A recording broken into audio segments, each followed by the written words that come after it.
السلام عليكم ورحمة الله وبركاته. waxaan doonayaa inaan idin tuso habka WordPress loogu install karo nidaamka ama wasaan raxday local hostiga. Isla markaana aad ugu baratis gareyn karto WordPress-ka iyo habka uu ugu shaqeeyo adigoo isticmaalaya local computer-kaaga adigoo adeegsanaya waliba SAM. Ayaan doonaynaa inaan barnaamijkan daba stable loogu install karayo. Zip file-kana waxaan ka download karaysaa linkiga video description-ka ku yaala. Kadib aynu extract garayno markaa ama basaan ka soo saarno faylasha.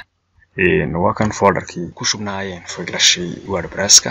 Ay tahay folderkaynu qaadaynaa waxaan leenahay copy. waxaanu geynaynaa markaa local C-ga. kadib waxaanu sii gelaynaa SAM. kadib waxaanu gelaynaa halkan htdocs-ka. halkan ayaynu ku baasti garaynaa markaa folderkii inoogu jireen faylashii ka koobnaa WordPress-ku. marka uu halkan inoo soo galo waxaan soo kicinaa browser-ka. waxaana lagama maarmaan in SAM-ku ku shidnaado markaan aad doonayso inaad soo fiiriso WordPress-ka. halkan aynu ku qoraynaa localhost id/wordpress enter baan marka. kadib sidan ayuu inoo soo baxaya. laakiin si waxa lagama maarmaan inaynu u sameeyno database u faylashiisa database-ka ku qorto. kadib halkan aan soo furno php-admin. kadib waa bila password aynu gooni raahno. aynu xagan database-ka tagno. aynu halkan database-ka magaciisa ugu qorno. aynu raahno markaa WordPress database.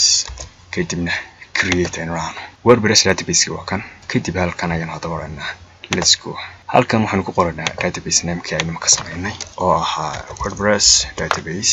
username-ku waxa weeyaan root. password-na ma laha. maxay toolay database host-guna waa localhost. prefix-kuna WordPress_ka iska ahaado beenaanahay. kadibna submit niraahno. marka uu saxda weyn ugu soo gaaro waxaan leenahay run install. halkan waxaan galeynaa site name-keena oo aan leenahay site name-ka waxa HAE.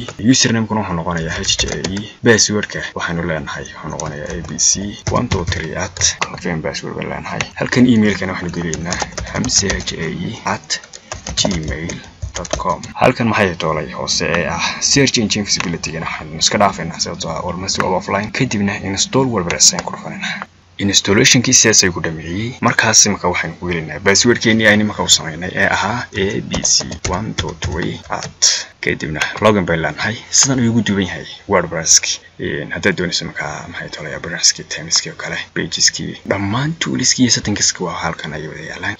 casharadeenna kale ayaynu ku baran doonaa bal habka isagana loo sameeyo WordPress-ka. casharkeennan ku saabsanaa installing WordPress in SAM halkaas aynu ugu joogo. sidaa iyo salaamu calaykum waraxmatullaahi wabarakaatuh.